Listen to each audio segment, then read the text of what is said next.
இந்த மனித வாழ்க்கையில் எடுத்துக்கொண்டோம் என்றால், யாராக இருந்தாலும் சரி, நாம் எண்ணியது எதிர்பார்த்தது கிடைக்கவில்லை, நடக்கவில்லை என்றால் சோர்வு வரத்தான் செய்கின்றது. அந்த சோர்வு வந்த பின் நம்முடைய சிந்திக்கும் தன்மையும் இழந்து விடுகின்றது. நமக்குள் எத்தனையோ கலக்கங்களும் மாற்றங்களும் ஆகிவிடுகின்றது. ஆனால் சிந்திக்கும் தன்மை குறைந்தால் அடுத்து எதுவும் நடக்கவில்லை, நடக்கவே இல்லை, நடக்க மாட்டேன் என்கிறது என்று இந்த எண்ணம் வலுவாகி விஷமாகி விடுகின்றது, வேதனை ஆகிவிடுகின்றது.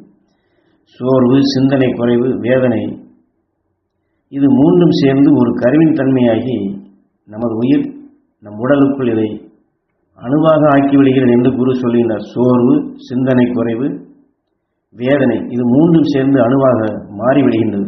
என்னால் உயிருடைய வேலை, நாம் ஒரு சந்தர்ப்பத்தை அல்லது ஒரு நிகழ்ச்சியை அல்லது ஒரு எதிர்பார்த்த காரியத்தை அது நாம் எதிர்பார்த்தபடி ஆகவில்லை என்கிற பொழுது இந்த சோர்வும், சிந்தனை குறைவும், வேதனை என்று நம்மை அறியாமலே தான் தோற்றுவிக்கின்றது.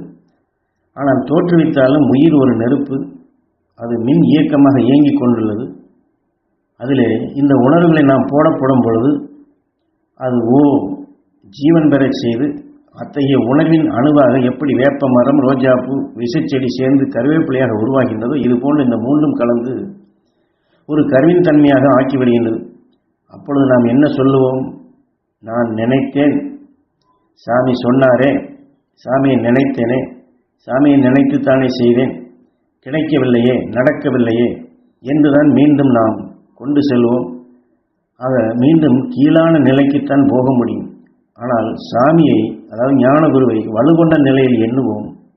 ஆனால் சாமி சொன்னதை, அதாவது உபதேச கருத்துக்களில் சொன்ன மூலக்கூறுகளை, தீமைகளை தடுக்கும் நிலைகள், தீமையான உணர்வு நம் உயிரால் அது ஜீவன் பெற செய்து நம் உடலுக்குள் அணுவாக இரத்த நாளங்களிலே, என்றால் ஒரு 48 மணி நேரத்தில் அது ஒரு கருத்தன்மை அடையக்கூடிய வாய்ப்பு அதுக்கு வருகின்றது.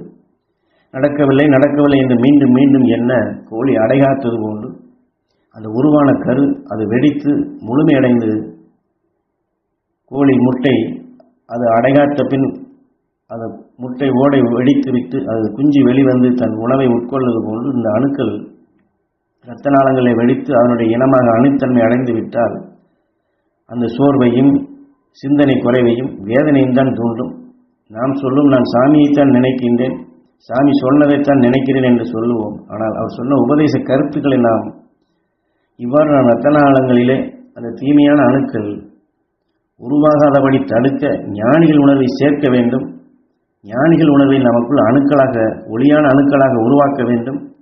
நம் இரத்தங்களிலே இருக்கக்கூடிய எல்லா ஜீவ அணுக்களுக்கும், நம் இரத்தங்களிலே சுழன்று கொண்டிருக்கக்கூடிய எல்லா ஜீவான்மாக்களுக்கும் அந்த துருவ நட்சத்திரத்தின் உணர்வுகளையும், சப்தரிஷி மண்டல உணர்வுகளையும் அதை உணவாக கொடுத்து அந்த அணுக்களுடைய முகப்புகளிலும், அந்த ஆன்மாக்களுடைய முகப்புகளிலும் இந்த துருவ நட்சத்திரத்தினுடைய சப்தரிஷி மண்டல உணர்வுகளை சேர்ப்பிப்பதற்கு பதிலாக,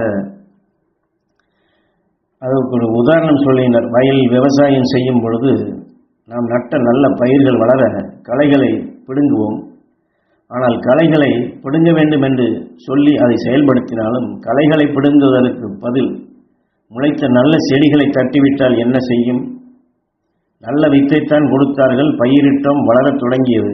ஆனால் களைகள் முளைக்கும் பொழுது களையுடன் சேர்த்து பயிரையும் பிடுங்கிவிட்டால் பயிர் எப்படி வளரும்? இதைப் போன்றுதான் ஞான குரு, அதாவது சாமி சொல்லுகின்றார், நான் கொடுத்த அருஞான வித்தை உங்கள் இரத்த நாளங்களை விளைய வைத்து பேரருள் பேரொழியாக ஒளியான அணுக்களாக உருவாக்கி அதை வளர்க்கச் செய்வதற்கு பதிலாக, அல்லது அந்த தீமையான களைகளை அப்புறப்படுத்துவதற்கு பதிலாக நான் கொடுத்த சக்தியை நீங்கள் உங்களை அறியாமலே வீழ்த்தி விடுகின்றீர்கள்.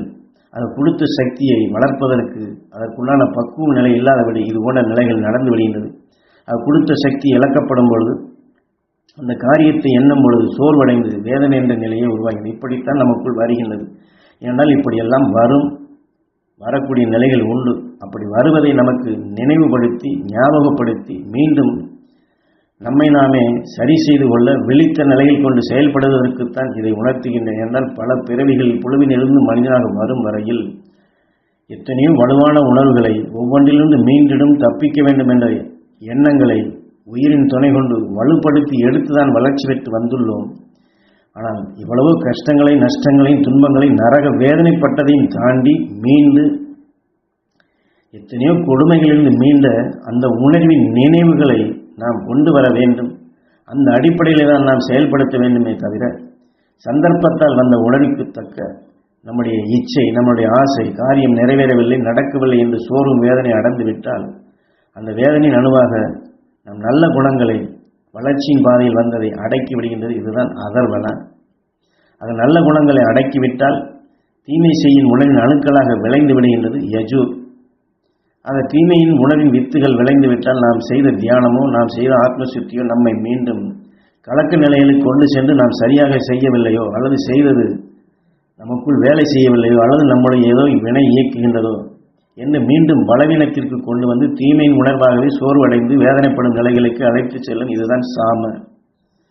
ஆக தீமையான எண்ணம் நம்மை இயக்கத் தொடங்கி விடுகின்றது என்பதை குரு தெளிவாக்கி இதை மாற்றுவதற்குத்தான் மகரிஷி ஈஸ்வராய குருவர் காட்டிய அருள்வழியில் அரும்பெரும் சக்தியை உங்களுக்கு கொடுத்திருக்கின்றேன், உங்களுக்கு அந்த சக்தி பெற வேண்டும் என்று எல்லா மகரிஷிகளையும் வேண்டி இந்த பிரபஞ்சம் முழுவதும் அலைந்து தெரிந்து உங்களுக்கு மிக மிக ஆற்றல் மிக்க சக்தியை கொடுக்கின்றேன், கொடுத்து கொண்டே இருக்கின்றேன்.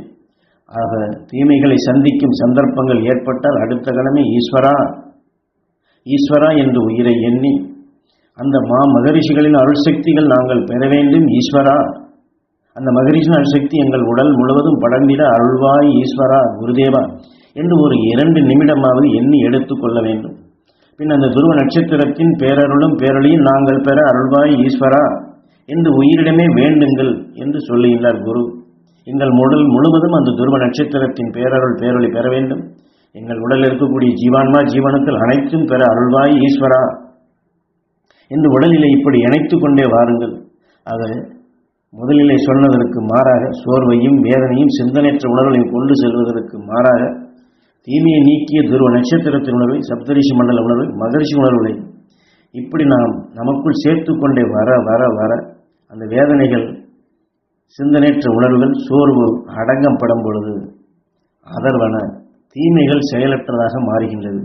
அந்த துருவ நட்சத்திரத்தின் உணர்வை எண்ணி சப்தரிஷி மண்டலத்தை எண்ணி எல்லா மகரிஷிகளையும் எண்ணி அந்த ஒளியின் அணுக்களை பெருக்கினால் அப்பொழுது அது வித்தாக மாறுகின்றது யஜூர். இப்படித்தான் நமக்குள் ஒளியான அணுக்களாக ஒவ்வொரு நாளும் ஒவ்வொரு நொடிப்பொழுதும் வளர்க்க வேண்டும்.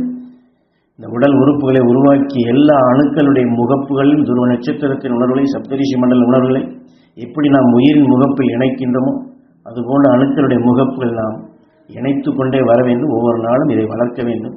அதை இப்படித்தான் நாம் நம்முடைய சந்தர்ப்பத்தால் வரக்கூடிய தீமைகளை, துன்பங்களை, குறைகளை, துயரங்களை, கஷ்டங்களை நாம் மாற்றி அமைத்து ஒளியான அணுக்களாக உருவாக்க வேண்டும் என்று ஞானகுரு அவர்கள் நமக்கு தெளிந்த நிலைகளாக சிந்தித்து செயல்படும் நிலையாக ஒரு அணையக்கூடிய விளக்கை, அதில் நாம் அந்த திரியை, அந்த கருக்களை அதை அகற்றிவிட்டு அந்த நுனியை தூண்டிவிட்டு எண்ணெயை ஊற்றினால் அந்த விளக்கு அது சுடர்விட்டு பிரகாசிப்பது போன்று நமக்குள் இருள் சூடும் நேரங்களில் எல்லாம் இதுபோன்ற உபதேச கருத்துக்களை நமக்கு நினைவுபடுத்தி நமக்குள் அந்த ஞானிகள் உணர்வை தூண்டும்படி செய்து வாடிய அந்த பயிர்களுக்கு செழிப்பான உரங்களை கொடுக்கப்பட போகும்போது அது எப்படி பயிர் ஆரோக்கியமாக வளர்கின்றதோ இதுபோன்று ஞானத்தினுடைய பாதையில் நாம் செழித்து வளர மகரிஷிகள் ஞானிகள் சக்திகளை நாம் அவ்வப்பொழுது பெற்று நம்மை நாம் காக்கக்கூடிய சக்தியாக வளர வேண்டும் என்று இந்த உபதேசத்தில் நமக்கு வழிகாட்டுகின்றார்கள்.